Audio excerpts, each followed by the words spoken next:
Hey guys, welcome to Beyond the Live Room, a podcast where we have an honest conversation with some of our favorite people from the music industry. I am your host, Shreyas Iyengar, and our guest for this first episode is the very talented composer and guitar player, Koco from Agnee. We were lucky enough to have a candid conversation with him about his work, his family, his musical journey so far, his love for motorcycles, and some of the really interesting projects he's currently working on. We hope you enjoy it. In this bit, we talk to Koco about his son, who surprisingly played an integral role in Agnee's wonderful song for the Avengers movie.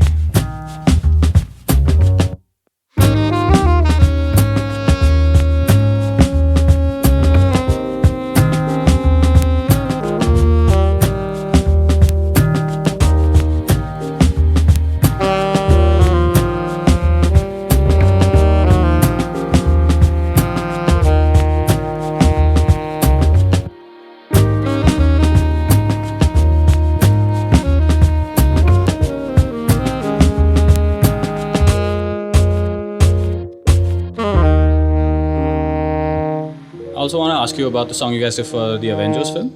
Yeah. Hello, and how did that come about? Because that was a big deal. That was a great song. Thanks. That was just out of the blue. Who's the company who's produced it? Marvel? Or in India? No. Was it Viacom? Was it? I don't remember who the guys We'll edit were. it in later and we'll put it in. Whoop. But anyway, these guys came to us and they said that we want a song for the Avengers, and that was like a big deal, yeah. So then we got together. We came to we had a studio in Pune at Borges, and we spent 4 days.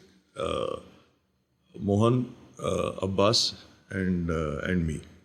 And we just spent 4 days and 3 nights at the studio. We had some 8 or 10 different versions of the song. And finally, my son was there. And we played him 3 versions live. We actually had the band there we were rehearsing for a show as well. So the entire band was there. We had a setup, drums, everything. And we played him all 3 versions. We asked him to choose. And this is the one which he chose. So he got to take the final. So That's a good story also. So that was the song which now brings me to, because I have to ask, have you heard Rahman's song for the latest Avengers film? Have you had the pleasure? No, I haven't heard the song, but I've heard reviews of it. The reactions Are a little... Yeah. Okay.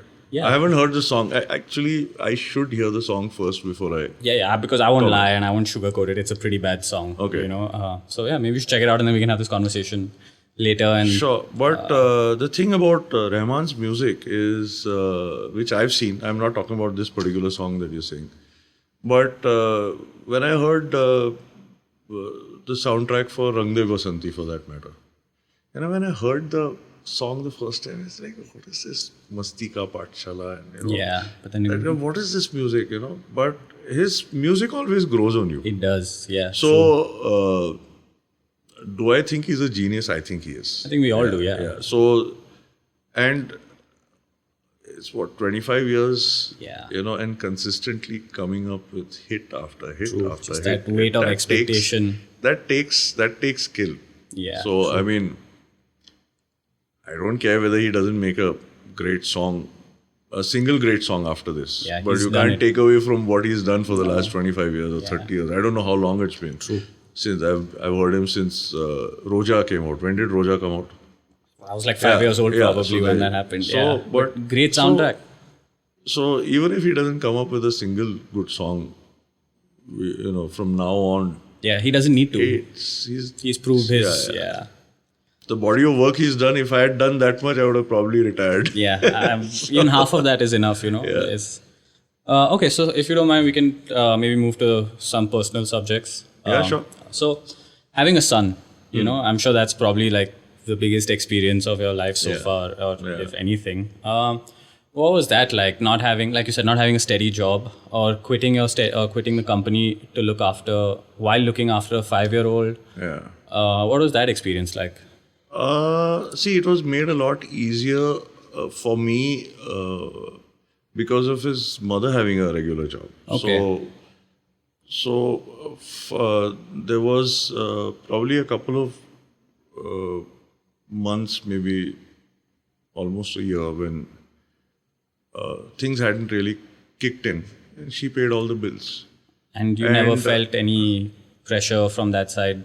Like, No, in fact, I think she was very, very supportive. And this was a decision that I took.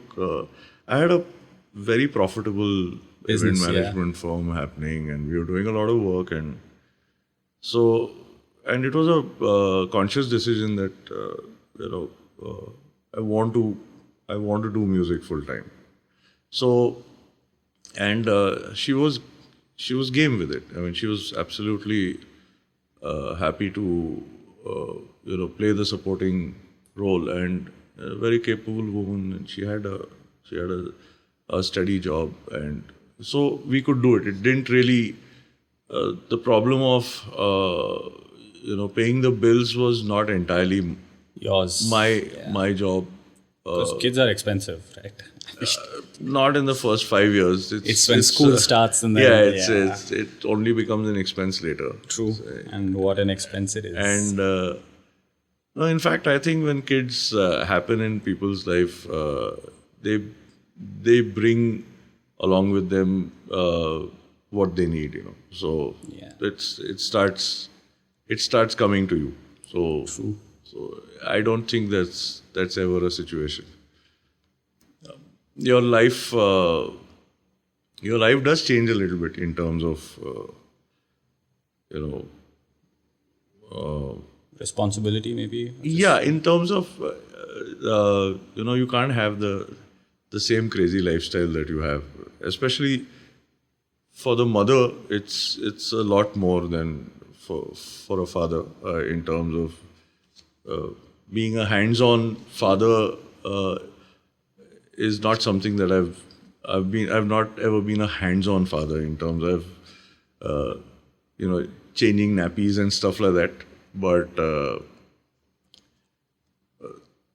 I think today my son and me have a great relationship since he's become a young adult. Now it's like friends and now we are like buddies. So okay, so that crazy lifestyle that you spoke about, because whatever it is, music, just the world associated with music and being a musician comes with the usual stuff, the drinking, all of the other crap. Did he get a chance to see all of that growing up, or did you consciously make a decision to shield him from some of these things until a certain age? I've never shielded him from stuff like friends are around and there are a few profanities being flown around, the casual ones. And I've never said, shh, don't say that in front of my son. I've never, it's all right. He's probably going to use the same language. Almost certainly, yeah.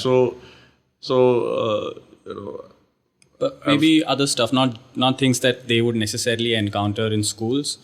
Yeah. So the thing is about stuff like substance abuse is obviously something which I'm going to ask him to stay away from. Yeah. So he's seen me drinking, but and maybe say friends come over, smoke pot, but things like that. it's always been he's never seen me sitting and drinking by myself. It's a or social, waking up in the morning and having a drink. So I've never been I'm a heavy drinker. I drink a lot when I do, and I have a great time. Yeah. But I'm not. I don't think I have an alcohol problem, and he's never seen me misbehave or get nasty or any of that in the house. So he doesn't have any traumatic experiences about alcohol as such. Yeah. Being in the. I've never done any substance. I've always been a whiskey guy. It's not like I haven't tried stuff. It just doesn't agree with me. I just get. I've been a total lightweight. If I've had 2 drags of a joint, I've hit a panic button and my heart starts palpitating. I just hate that trip. Same. So I've never done it. So that's pretty much about it. So, but this thing about being a musician and and stuff like alcohol and Right. the lifestyle and the parties, and there are some musicians I know who wake up at 6 in the morning, who are extremely healthy, Yeah. they're fit, they don't drink, they don't smoke, they don't do anything, and they are fantastic musicians. Yeah. So I don't think there is any connection. No, there's no connection at all. Between. It's just that the regular accountant doesn't have access to models at a party, things like that, Like an accountant father won't really have 6 people from the film industry coming over to his house after. Yeah. So Those kind of things. Yeah, so of course the environment does make the difference, but in fact I've had this discussion very recently with a person, and he said he's a guy who has a regular corporate job, and he said, you guys really admire you, really envy you. You guys, you all are the creative types. It's okay if you do this because you're a creative guy. Yeah.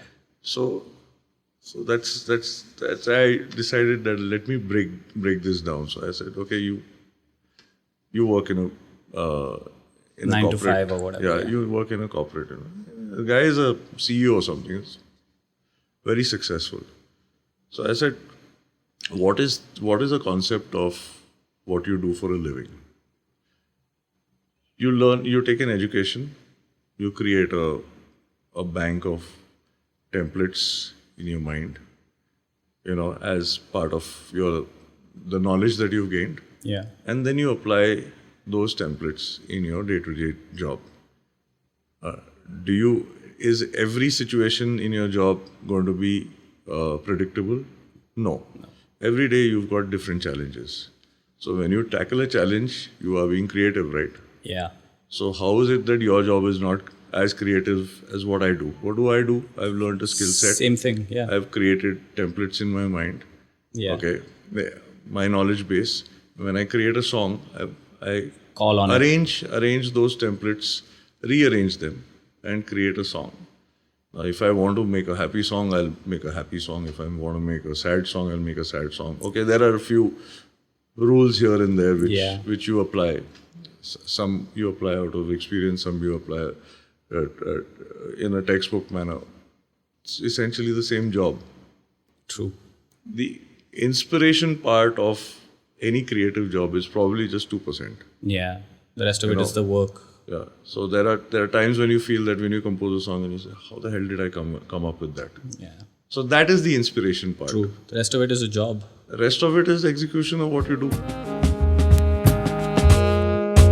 You can learn more about the podcast and stay up to date on Instagram and SoundCloud at Beyond the Live Room.